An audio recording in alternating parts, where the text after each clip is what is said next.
I don't want to be poor anymore. Take me to the moon. Wait. Get out the way, yo. Get out the way, yo. Get out the. Get out. Hello, OriginTrail family. How you guys doing? Today's a good day. Today we're going to be talking about some things that OriginTrail is doing in the UK.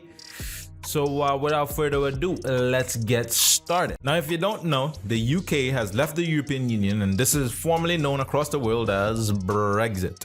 Now, as a result of leaving the European Union, basically the UK has to rebuild their infrastructure to support their own demands as an independent nation. There's a couple of things that they just aren't going to be getting help with anymore, and these span across a couple of industries.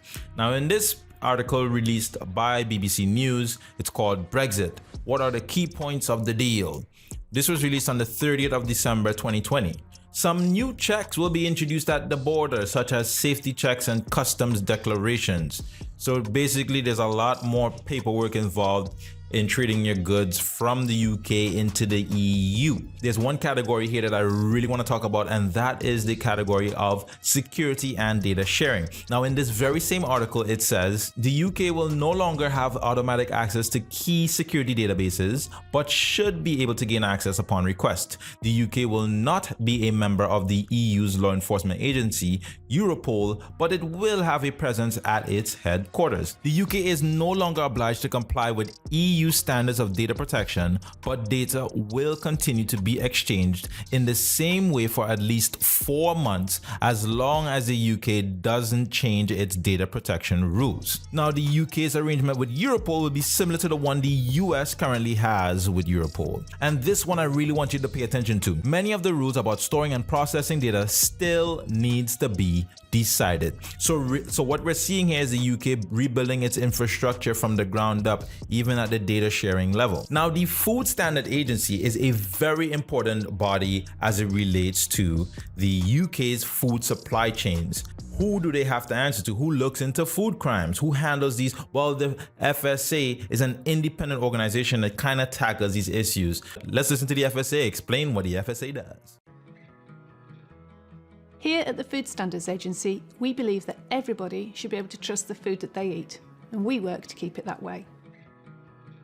The FSA is an independent government department, and we work across England, Wales and Northern Ireland. Being independent is really important. It means that there isn't a minister or a politician in charge of us telling us what to do. We have an independent board. It means that there isn't a minister or a politician in charge of us telling us what to do. We have an independent board. And because we're outside the politics, that makes it easier for us to operate just on the basis of sound science and evidence. And that's what we do. The Food Standards Agency's entire purpose is to protect public health, to make sure that food's safe and that it's what it says it is. And we put your health and your interests at the heart of everything that we do. Now, the good news is that we've got globally respected food standards here, and food and drink sold in this country is regarded as some of the safest food and drink in the world. In fact, when you think about it, there's more than 1 billion food products sold here every week. There's more than 1 billion food products sold here every week. There's more than 1 billion. And it's a tiny handful that aren't safe. Any business selling food has to make sure that that food is safe and that it's what it says it is. And we and local authorities check that in over 600,000 food businesses. That's from abattoirs to corner shops, or from Michelin-starred restaurants through to your local takeaway. We also help you make good choices about where to eat using our food hygiene rating scheme. And we've got a national food crime unit that works with police forces and local authorities and with businesses to keep us all safe from the threats of food crime and food fraud. It's really important that we work well with industry. We set the regulations that businesses are obliged to follow, and we inspect those regulations directly ourselves, or local authorities will do that in, for example, catering or restaurant establishments. We don't only want safe and honest food. We want the public to trust that it's safe and it's what it says it is. We want them to trust our regime for delivering that safety and that honesty. And that's why we work at the FSA in a very open and transparent way. All of our board business is conducted in the open. You can come along and watch it in person. You can watch them online. You can even catch up with them on YouTube later. And that openness and transparency carries through into all our research, our data, our consultation documents, our policies, all being available on our website for you to access very easily and understand what we do and why we've reached the decisions that we've reached. So that, in a nutshell, is the Food Standards Agency, and you can find out more on our website, food.gov.uk. So in March 2021, the Food Standards Agency of the UK released this paper, or I guess released this project or research project called Food Data Trust, a framework for information sharing. It says, this work examines the role of information sharing in ensuring safe food production supply networks.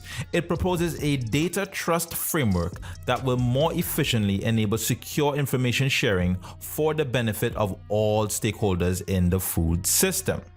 This was released on the 22nd of March 2021, so this is very recent. This is literally last month. So as you can see, the UK is really getting serious about moving these data standards forwards or data laws forward, of establishing rules of collaboration for everyone in their ecosystem to collaborate and work effectively together. In the actual report, I want us to take a look at actually their roadmap. There's some interesting things here. So for example, under the opportunity portion, we see enable secure exchange of information through digital technology, confirm provenance of food, and enhance the food system through trustworthy data chains. Reduce friction, promote standards, and increase productivity through the use of linked information to enable dynamic identification of items, events, and problems. I wonder who does that in a decentralized way. And hear this part. A set of community agreed protocols for linking information across supply chains. Now, this part in particular is very interesting because the OriginTrail ecosystem is open, but it's a community of enterprises as well as common men. Now, if you know anything about OriginTrail, you know that the OriginTrail decentralized network is a data sharing network. So what the EU is, or what the UK is trying to establish, is quite literally up the alley of OriginTrail. This is what the team does. This is what the protocol does. This is what the decentralized knowledge graph actually tackles. This is a perfect use case. We know that there are centralized implementations that can receive or achieve similar results. So I guess the real question would be, as a viewer, as an OriginTrail community member, does the FSA care about decentralized solutions or decentralized protocols that support these standards in an open source way, allowing for maximum collaboration? Basically, in essence, do they care about decentralized supply chains? Let's find out. But before we dive into that portion, let's dive into the communication protocol portion of the actual Food Data Trust report.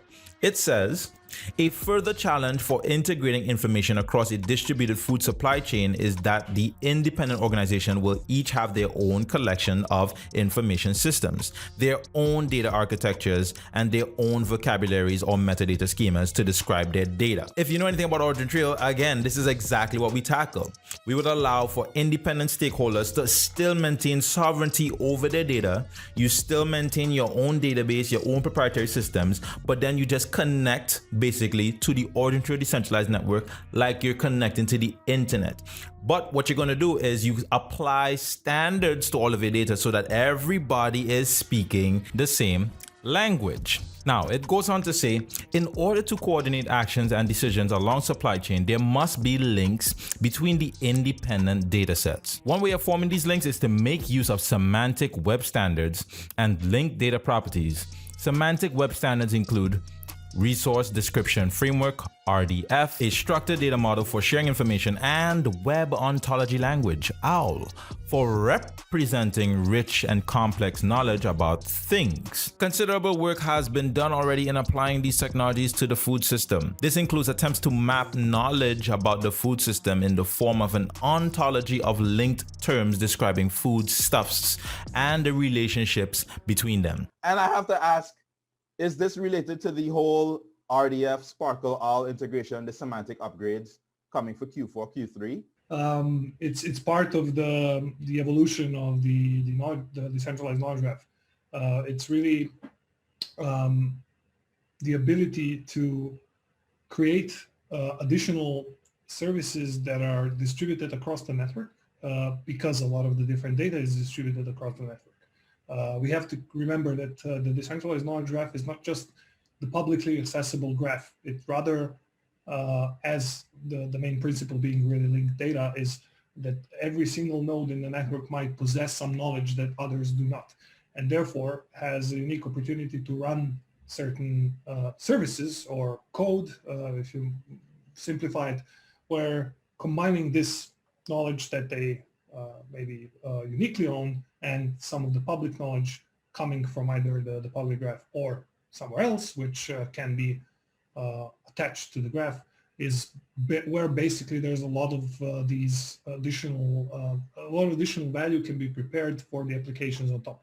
So, and part of this stems from, again, going into the standardized direction. So RDF and Sparkle have been a W3C set of semantic web initiatives for a long time. There's a lot of tooling that already speaks RDF and these particular tools, and that basically means that all of this existing tooling can then be integrated with the ODN very easily. So that extends the features of the graph in terms of how you connect with other things that are already there, but also with making the network itself be capable of doing more complex tasks rather than obviously exchanging information and storing data, but also being able to, while you have this data, do something on top of it.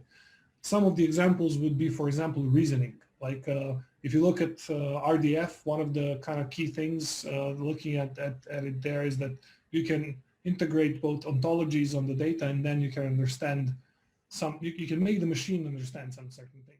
So again, now if you know about OriginTrail, you know that in Q3, Q4, we do have some semantic upgrades coming to the OriginTrail ecosystem, which includes RDF and OWL. So these very same standards are being talked about. So the next question, or I guess the previous question we posted was, do they even care about a decentralized supply chain? So we go on further too. So let's move on to the portion of the paper that speaks about the future. Literally, it says the way forward. The goal that we envisage is an intelligent, decentralized food supply chain driven by the secure exchange and sharing of information. This can range from secure passing of regulatory compliance information to unique insights derived from artificial intelligence, harnessing the accumulative benefits of secure collections of distributed data. So, they do care about a decentralized supply chain, and they do care about decentralization. So, I see OriginTrail checking all the boxes of the needs of the FSA. But Amos, isn't it a stretch to link OriginTrail and the FSA just because all of these things sound nice? You know what? Yes, it is, and it would be. But let's keep reading. Let's take a look at this example use case. Data sharing in action, Blue Ring. The Blue Ring platform enables organizations to share information between their own business critical legacy systems. The platform acts as a secure broker and buffer between new and or less trusted providers such as cloud services, but also the geographic constraints such as poor bandwidth often found in the areas of the world where the produce sector is situated. So this Blue Ring project, anyone involved in these sort of projects right now would actually be at the forefront of bringing trust and transparency to data itself in supply chains in the United Kingdom, throughout all of the UK. These are their flagship projects, I would say. They're the premier projects that will take their country and make it a standalone defense or sovereign nation that can handle all of its own local needs for data, trade, and all of that. So let's continue to read. We suggest that a small-scale trial would provide insights into these ideas. This could complement projects such as the Blue Ring Trial, being undertaken as part of the Innovate UK funded Trusted Bytes project. Now, again, if you are new to OriginTrail, you're probably like, okay, who cares? But if you're into OriginTrail, you know that OriginTrail is actually being leveraged for the Trusted Bytes platform or program. Now, you don't need to hear me say that. Let's listen to the Director of Innovation at BSI, the British Standards Institute, talk about their relations with OriginTrail and how they're actually spearheading the Trusted Bytes project and leveraging OriginTrail for all of its wonderful Google Glue goodness. Enjoy. Chain of custody is the third area that we're really trying to do. And we've actually, with OriginTrail, recently won an Innovate UK award for something called Trust Bytes, BYTES, a little play on words there. It does involve food and produce specifically, but really showing the chain of custody, the temperature control integrity of different food products in the supply chain from origin to destination. In fact, when you think about it, there's more than 1 billion food products sold here every week. There's more than 1 billion food products sold here every week. There's more than 1 billion food products sold here every week.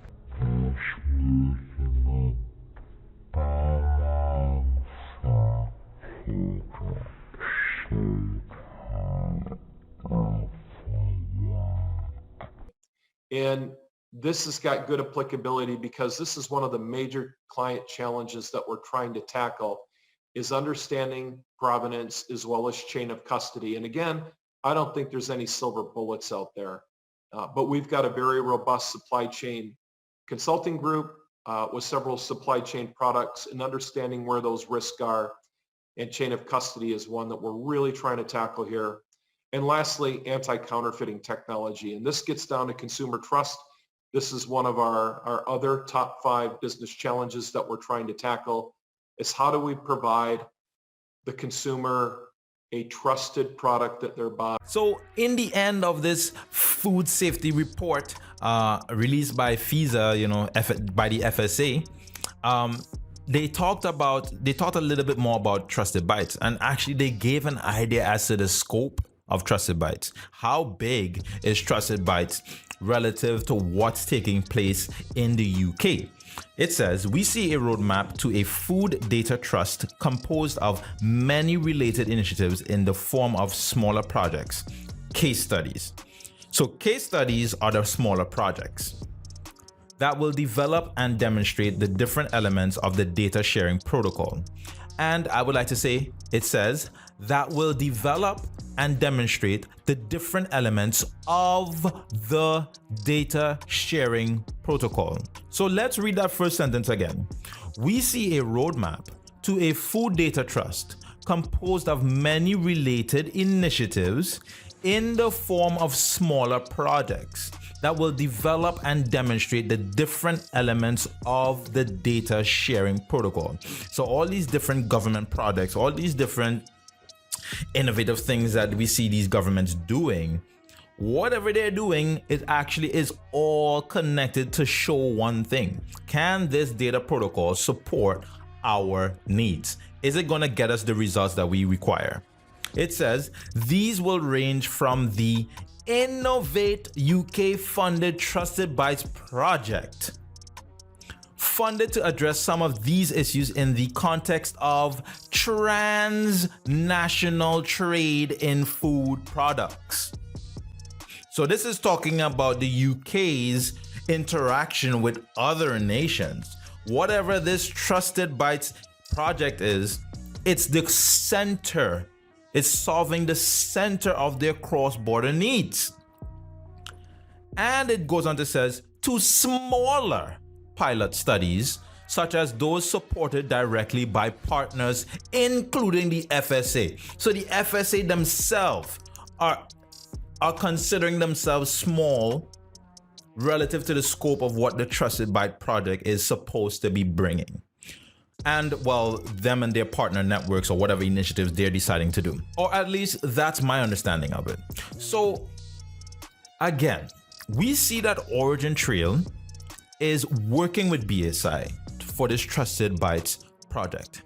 And we see that the FSA is taking all of these studies, including Blue Ring, which is a data sharing platform, are part of Trusted Bytes. And well, of course, OriginTrail is at the center of this ecosystem, as says by Dan Pertel, the Director of Innovation. And I'm really excited to see how the Trusted Bytes program expands even within the food system and expands outside the food system. I'm very excited to see how they develop unique ways in leveraging the data sharing capabilities presented by OriginTrail, and whatever other technologies that they are leveraging. In the legal framework, they did mention things like Hyperledger Fabric. So it is important to understand that while OriginTrail may serve as a data protocol, of course, these entities may build tools that leverage other blockchain technologies, but then they use OriginTrail for the data sharing.